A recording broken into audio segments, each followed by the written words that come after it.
вкупно ќе бидат одземени 479 лиценци, од кои што на 73 правни лица за А изведувачи на градба, 228 Б изведувачи на градба, 9 А надзор на градба, 32 Б надзор на градба, 32 А проектирање, 78 Б проектирање, 7 Б ревизија на проектна документација, 3 А ревизија на проектна документација, 2 правни лица за управително одржување на објекти, 2 правни лица управител на градба и 13 правни лица за изработување на детални урбанистички планови. Оваа листа после тоа ќе биде доставена и до соодветните институции за натамошно постапување. Исто така би сакал да најавам дека ќе пристапиме кон законски измени со кои што овие контроли ќе станат обврзни на секои 6 месеци. За секој оној кој што го прекршил законот ќе одговара пред законот и тука не треба да има дилема, како што впрочем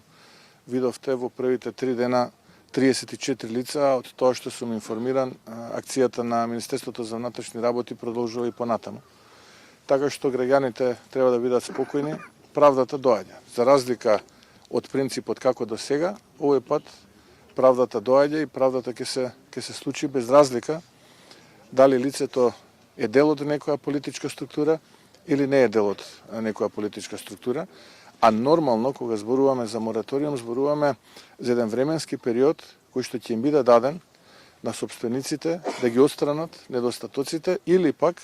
да можат да направат нешто со што ќе се прилагодат можеби не на дискотека, на кабаре или на нешто друго.